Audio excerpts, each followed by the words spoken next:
ਸਤਿ ਸ਼੍ਰੀ ਅਕਾਲ। ਤੁਸੀਂ ਜੁੜੇ ਹੋਏ ਹੋ ਪੰਜਾਬੀ ਰੇਡੀਓ USA ਦੇ ਨਾਲ ਤੇ ਮੈਂ ਹਾਂ ਪ੍ਰਵੀਨ ਸ਼ਰਮਾ ਲੈ ਕੇ ਹਾਜ਼ਰ ਹਾਂ program update America.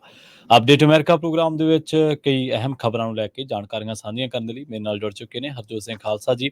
Harjot Singh ji, ਸਤਿ ਸ਼੍ਰੀ ਅਕਾਲ, ਸਵਾਗਤ ਹੈ ਪ੍ਰੋਗਰਾਮ ਦੇ ਵਿੱਚ। ਸਤਿ ਸ਼੍ਰੀ ਅਕਾਲ, ਧੰਨਵਾਦ ਜੀ ਆਇਆਂ ਨੂੰ। ਪੰਜਾਬੀ ਰੇਡੀਓ USA ਦੇ ਜਿੰਨੇ ਵੀ ਸਰੋਤੇ ਸਾਡੇ ਸਾਰੇ ਹੀ AM ਸਟੇਸ਼ਨ, FM ਸਟੇਸ਼ਨ, ਘਰਾਂ ਦੇ ਵਿੱਚ ਰੇਡੀਓ ਸੈਟਸ ਦੇ ਰਾਹੀਂ, ਟੈਲੀਫੋਨ ਦੇ ਰਾਹੀਂ, ਫੇਸਬੁੱਕ, YouTube ਤੇ ਲਾਈਵ ਦੇਖ ਰਹੇ ਹੋ, ਸੁਣ ਰਹੇ ਹੋ, ਸਾਰਿਆਂ ਨੂੰ ਜੀ ਆਇਆਂ ਨੂੰ ਤੇ ਬਹੁਤ ਹੀ ਪਿਆਰ ਤੇ ਸਤਿਕਾਰ ਭਰੀ ਸਤਿ ਸ਼੍ਰੀ ਅਕਾਲ। ਸਰੋਤਿਓ, ਅੱਜ ਜੁਲਾਈ ਦੀ 3 ਤਰੀਕ ਆ, ਦਿਨ ਸੋਮਵਾਰ ਆ। ਤੁਹਾਡੇ ਲਈ ਸਵੇਰ ਦਾ ਅਪਡੇਟ ਅਮਰੀਕਾ ਪ੍ਰੋਗਰਾਮ ਲੈ ਕੇ ਹਾਜ਼ਰ ਹੋਏ ਆ ਜੀ। ਪ੍ਰੋਗਰਾਮ ਨੂੰ ਸਪਾਂਸਰ ਕਰਦੇ ਨੇ ਖਾਲਸਾ ਇੰਸ਼ੋਰੈਂਸ ਏਜੰਸੀ ਵਾਲੇ, ਜਿਨ੍ਹਾਂ ਤੋਂ ਤੁਸੀਂ ਹਰ ਤਰੀਕੇ ਦੀ ਇੰਸ਼ੋਰੈਂਸ ਲੈ ਸਕਦੇ ਹੋ। ਇੰਸ਼ੋਰੈਂਸ ਬਾਰੇ ਪਤਾ ਕਰਨ ਦੇ ਲਈ ਇਹਨਾਂ ਦਾ ਨੰਬਰ ਹੈ 408-272-2500। ਇਹ ਪਿਛਲੇ 32 ਸਾਲਾਂ ਤੋਂ ਇੰਸ਼ੋਰੈਂਸ ਦੇ ਵਿੱਚ ਸ਼ਾਨਦਾਰ ਸੇਵਾਵਾਂ ਦੇ ਰਹੇ ਨੇ।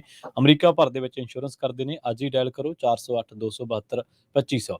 ਟਰਕੀਅਨ ਇਮੀਗ੍ਰੇਸ਼ਨ ਲਾ ਫਰਮ ਵਾਲੇ ਜੇ ਟਰਕੀਅਨ ਅਟਾਰਨੀ ਟਰਕੀਅਨਾਂ ਦੇ ਨਾਲ ਤੁਸੀਂ US ਇਮੀਗ੍ਰੇਸ਼ਨ ਬਾਬਤ ਕੋਈ ਵੀ ਸਲਾਹ ਕਰਨੀ ਹੈ ਤਾਂ ਸਵਾਲ ਪੁੱਛਣਾ ਹੈ ਤਾਂ ਉਹਨਾਂ ਦਾ ਨੰਬਰ ਹੈ 415-909-0503।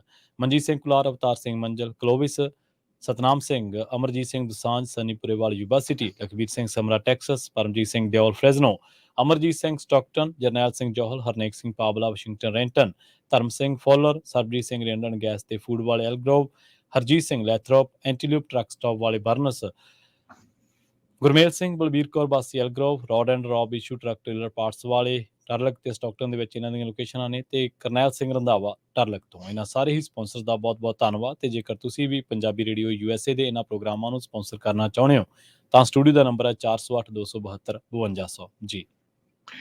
ਅੱਜ ਦੀਆਂ ਖਬਰਾਂ ਵੱਲ ਆਈਏ ਤੇ ਵੈਸਟ ਬੈਂਕ ਪਾਲਸਤੀਨੀਅਨ ਏਰੀਆ ਜੋ ਆ ਉਹ ਇਜ਼ਰਾਈਲ ਵਾਲਿਆਂ ਨੇ ਉੱਥੇ ਬੰਬਿੰਗ ਕੀਤੀ ਆ, ਜਿਹਦੇ ਨਾਲ 6 ਲੋਕਾਂ ਦੀ ਮੌਤ ਹੋ ਗਈ ਆ। ਜੈਨਿਨ ਰਿਫਿਊਜੀ ਕੈਂਪ ਆ, ਉੱਥੇ ਜੋ ਰੇਡ ਆ ਇਜ਼ਰਾਈਲ ਵੱਲੋਂ ਕੀਤੀ ਗਈ। ਕਹਿੰਦੇ ਭਈ ਇਹਦੇ ਵਿੱਚ ਐਟਲੀਸਟ ਹੁਣ 9 ਹੋ ਗਏ, ਆਪਣੇ 9 ਪਾਲਸਤੀਨੀਅਨਾਂ ਦੀ ਮੌਤ ਹੋ ਗਈ, 50 ਤੋਂ ਵੱਧ ਜਿਹੜੇ ਆ ਉਹ ਫੱਟੜ ਹੋਏ ਹੈਗੇ ਆ।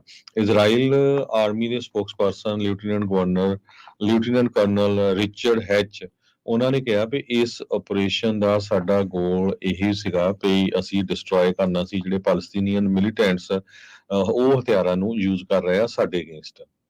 ਸੋ ਇਹ ਕਾਫੀ ਲੰਮਾ ਸਮਾਂ ਜੋ ਰੇਡ ਚੱਲੀ ਹੈਗੀ ਆ, ਤੇ ਇਹਦੇ ਵਿੱਚ 2000 ਤੋਂ ਵੱਧ ਇਜ਼ਰਾਈਲੀ ਗਰਾਊਂਡ ਫੋਰਸਿਸ ਵੀ ਹਾਜ਼ਰ ਸੀਗੀਆਂ।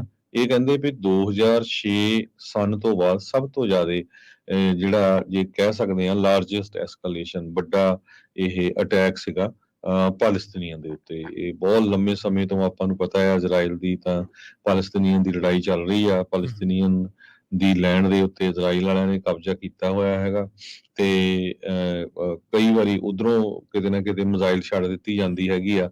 ਹੁਣ ਇਹ ਉੱਥੇ ਇੱਕ ਤਰ੍ਹਾਂ ਨਾਲ ਪੂਰੀ ਤਬਾਹੀ ਮਚੀ ਆ ਉਸ ਟਾਊਨ ਦੇ ਵਿੱਚ, ਜੈਨਨ ਜੋ ਹੈਗਾ ਆ। ਉਸ ਟਾਊਨ ਦੇ ਵਿੱਚ ਹੁਣ ਰਿਫਿਊਜੀ ਕੈਂਪ ਸੈਟਅਪ ਕਰ ਦਿੱਤਾ ਗਿਆ ਆ, ਤੇ ਉਸ ਦੇ ਵਿੱਚ 14,000 ਦੇ ਕਰੀਬ ਲੋਕ ਰਹਿ ਰਹੇ ਹੈਗੇ ਆ।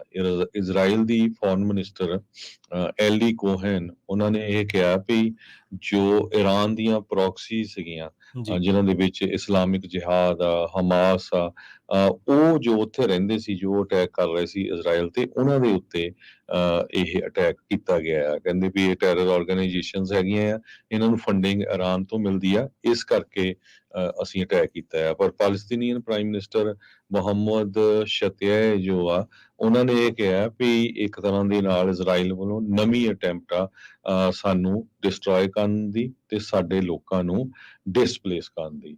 ਤੇ ਉਹ ਕਹਿੰਦਾ ਵੀ ਸਾਡੇ ਜਿਹੜੇ ਬਹਾਦਰ ਲੋਕ ਆ ਉਹ ਇਸ ਜ਼ੁਲਮ ਦੇ ਅਗੇਂਸਟ ਡਟੇ ਰਹਿਣਗੇ, ਤੇ ਇੰਟਰਨੈਸ਼ਨਲ ਕਮਿਊਨਿਟੀ ਦੇ ਉੱਤੇ ਸਾਡੀਆਂ ਅੱਖਾਂ ਆ ਵੀ ਉਹ ਸਾਨੂੰ ਕਿੰਨਾ ਕੁ ਜੇ ਉਹ ਸਾਡੇ ਹੱਕ ਦੇ ਵਿੱਚ ਆਉਂਦੇ ਆ ਜਾਂ ਸਾਨੂੰ ਉਹ ਪ੍ਰੋਟੈਕਟ ਕਰਦੇ ਹੈਗੇ ਆ। ਇਸ ਤੋਂ ਬਿਨਾਂ ਇੱਕ ਹੋਰ ਪਾਲਸਤੀਨੀਅਨ ਦੀ ਮੌਤ ਹੋ ਗਈ, ਜੋ ਉਹ ਜੈਨੀਨ ਟਾਊਨ ਦੇ ਵਿੱਚ ਪ੍ਰੋਟੈਸਟ ਕਰ ਰਿਹਾ ਸੀ, ਵੈਸਟ ਬੈਂਕ ਸਿਟੀ ਆਫ ਰਾਮਲਾ ਜੀ। ਅਗਲੀ ਖਬਰ ਦੇ ਵੱਲ ਵਧੀਏ ਤੇ ਰੁਖ ਕਰੀਏ ਫਰਾਂਸ ਦਾ। ਫਰਾਂਸ ਦੇ ਵਿੱਚ ਇੱਕ 17 ਸਾਲਾਂ